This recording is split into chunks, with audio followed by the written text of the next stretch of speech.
Welcome back to VSOW. You know we're back at it again with another deep dive. This time, well, we're going to be tackling Kid Rock. Oh, this is gonna be good. It's going to be a wild one, for sure. You guys have really given us a lot to work with this time around. Yeah. Yeah, articles dating all the way back to, like, the beginning. Oh, wow. Interviews where he's playing all these different roles, Yeah.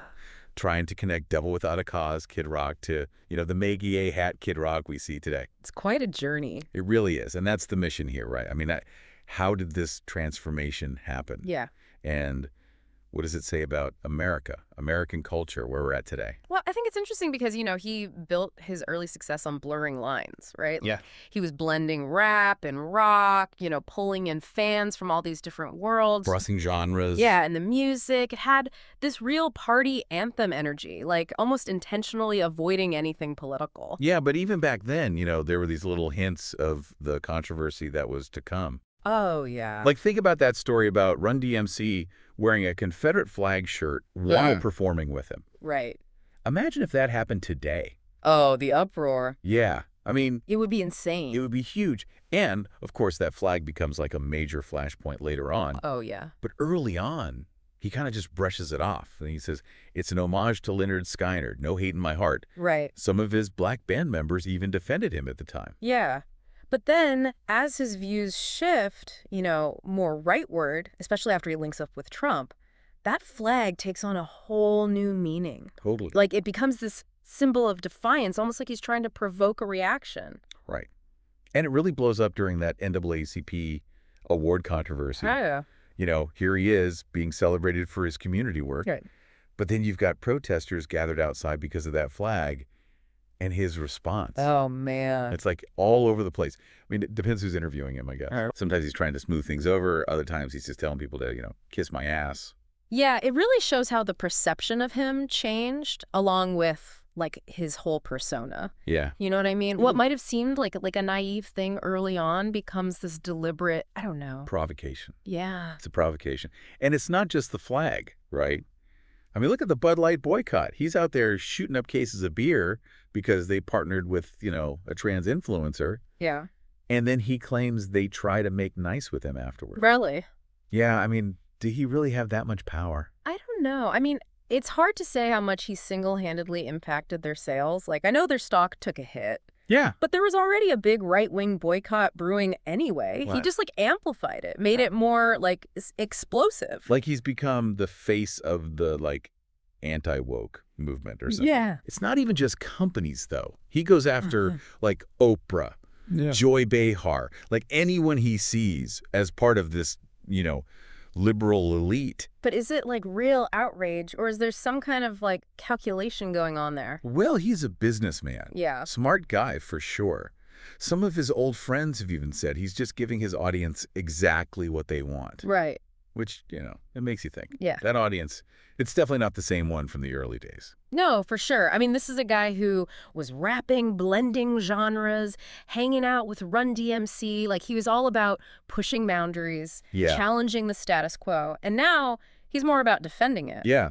Yeah. It's almost like he's become the very thing he rebelled It's against. totally. And it's not just music, right? Yeah. It ties into his relationship with his father, too. Ah, yes. The wealthy conservative car dealership owner. Exactly. I mean, he talked a lot about rebelling against his dad when he was younger. Right. But some of these articles suggest he's kind of come full circle now. Yeah, he seems to be embracing a lot of his father's values, like his politics and stuff as he gets older. Oh. In one interview, he straight up says, "Man, the stereotypes are true.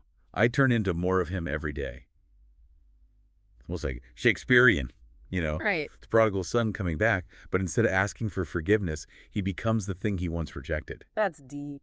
It is. It's like a real psychological puzzle, right? Hmm. Is this just growing up, midlife crisis, or is it a smart business move in a country that's totally divided? I mean, it's got to be a little bit of everything. Yeah, there's a lot to unpack there, that's for sure. One of the articles I read, it really dug into his father's relationship with music, which was complicated, loved classic rock and country, but apparently was disgusted by young Kid Rock's interest in hip-hop. Really? Yeah, especially since he was hanging out with black kids in Detroit. Wow. And you get the sense that his father's disapproval really got to him, you know? Yeah. Makes you wonder if that shaped his views on race and even music later on. It's interesting you say that because uh, his dad's stance on unions was pretty complex, too. Oh, yeah. Started out pro-union, then became vehemently anti-union as his business grew. Sounds familiar. Right. It does echo some of Kid Rock's talking points these days. But there's that story about his dad, who, by Kid Rock's own admission, used some pretty racist language in the past, forming a close relationship with his biracial grandson. Wow. And Kid Rock uses it as an example that people can change. Huh. It's messy, contradictory, just like Kid Rock himself. Yeah, there's a real theme of rebellion followed by conformity here. Right. Like, he rebels against his dad, embraces hip-hop, but then as he gets successful, he leans back into a lot of his father's values. It's almost like he was trying to prove something, right? First to his dad and then maybe to himself. Yeah, now he's found this new rebellion to lead the MAGA movement. Like he traded one form of outsider status for another. Exactly. And he's completely embraced Trump. They golf together, talk on the phone all the time. One article even said Kid Rock called Trump right before going on Fox News just to give him a heads up. Wow. He loves the access. Yeah. The validation. And Trump seems to love having this rock star in his corner. It gives, like, a cool factor to the MAGA brand, you know, even if it alienates a lot of other people. For sure. But then there's this piece where this writer spends a wild night with Kid Rock. Oh, yeah. Yeah, and describes him as, like, desperately craving attention, picking fights just to stay in the spotlight. Really? Yeah, he even asked the writer to write the most horrific article about me because it helps me. So is this a guy lost in his own persona, or is he playing a role he knows is profitable? It's a great question. And it gets even weirder because the same writer points out that Kid Rock's politics aren't totally black and white. Oh, so? He's pro-choice, for example, which doesn't exactly align with the MAGA crowd. And there are times where his views on, like, corporate greed or economic inequality seem to lean more left. But those nuances get totally drowned out by the shouting, the stunts, the constant need to be the center of attention. It's like he's addicted to the controversy. Yeah. Even when he tries to have a serious conversation, there's this self-sabotaging thing that kicks in. It's true. Like, take that same night with the writer. Yeah. He starts reminiscing about how he misses being the guy everyone loved, the guy who could play for presidents without half the country hating him. Right. But then he immediately says, no, I don't miss it at all. All bravado all the time. He can't show any vulnerability. It makes you wonder if he's really happy. I mean, he's incredibly wealthy, famous, has this huge estate, but there's this sense of emptiness, this need for constant affirmation that seems almost, I don't know. Insatiable. Yeah. And that need is now tied to this very specific audience, an audience fueled by anger, resentment, and a sense of grievance. It's a symbiotic relationship. He gives them a voice, and they give him the adoration he craves. It's a fascinating dynamic. But to really understand that relationship, I think we need to dive deeper into his bond with Trump. Yeah, let's get into that. Yeah, it goes way beyond politics. It's a real friendship. Yeah. These two guys, like, they come from such different worlds on paper. Right. But there's a real connection there. Like, they both love spectacle, they need attention, and they're both willing to provoke to get it. Totally. And you see it in those videos they play at Kid Rock shows. Oh, yeah. Trump pops up on the screen, right? Calls Kid Rock and his fans hard-working, God-fearing rock and roll patriots. Oh, my God. He even tells them to make America rock again. So cheesy. So bad. But you know what? It works. Oh, it's totally effective with their base. Like, Trump gets it. He understands the power of entertainment and creating these, like, larger-than-life personas. Oh, yeah. And Kid Rock, he fits right in. Totally. They both embody that, like, rebellious masculinity, that rejection of being PC, you know, tell it like it is attitude. And that really hits home for a lot of people in America. For sure. Especially white working class men who feel like they've been left behind. Yeah, and his music has become the soundtrack for that feeling. Oh, for sure. Songs like Don't Tell Me How to Live and We the People, they're full of MAGA talking points, ranting against snowflakes and fake news. It's a far cry from, like, Boadaba. Totally. It's like he traded one rebellion for another, one that's a lot more in line with his father's values, like we were talking about earlier. Right, right. It's interesting, though, because for all this talk about being a man of the people, Right. Kid Rock is like super wealthy. Yeah. I mean, he lives in a mansion that's modeled after the White House. Huge car collection, private plane. It's a lot. Like, there's this disconnect between the image he's putting out there and his actual life. It's a bit like, what's that phrase? Champagne socialism. Yeah, that's the one. But you know what? That disconnect might actually be part of the appeal. How so? Well, both he and Trump offer this fantasy of wealth and power. It's this idea that you can, like, stick it to the man even if you're living a life of total privilege. Right. Like, they offer a vicarious thrill to their followers. Yeah. This feeling that they're fighting back against the quote-unquote elites, Right. even while embracing those same values and behaviors. It's like a performance of rebellion, Yeah. a way to be angry without actually challenging the system. And the media.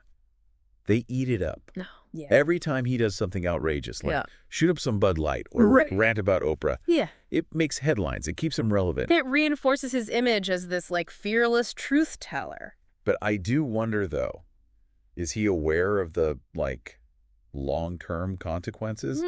By aligning himself so closely with Trump and the MAGA movement, Yeah. he's basically become a symbol of everything that's wrong with America to a lot of people. Yeah. He's alienated a lot of his fans, Yeah.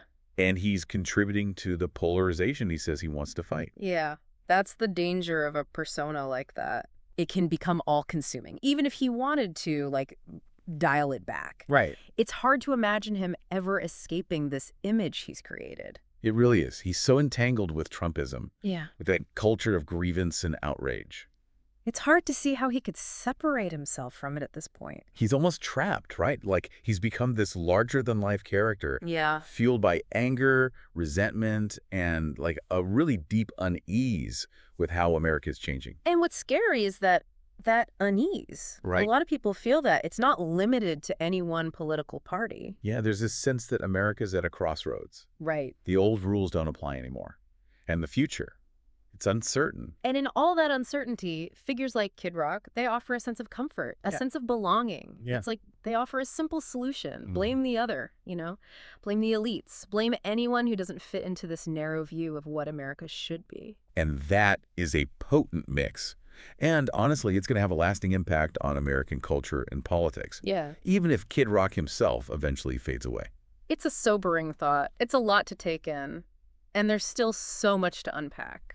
So where do we even go from here? Yeah. We've gone through this whole thing, like Kid Rock's journey from, genre-bending rebel to MAGA icon. Yeah. But what does it all mean? Well, I think it's a story about persona, the allure of it, the danger of it. Yeah. And it's about how entertainment and business and politics, they're all tangled up in America today. Yeah. It's like he tapped into this very human need to rebel. Right. But then he kind of channeled it into this very specific ideology. He's given a voice to this part of America that feels like no one's listening to them. Yeah. Like they've been overlooked, maybe even betrayed by how fast things are changing. It's almost like a longing for a simpler time. Right. Even if that simpler time never really existed. Yeah.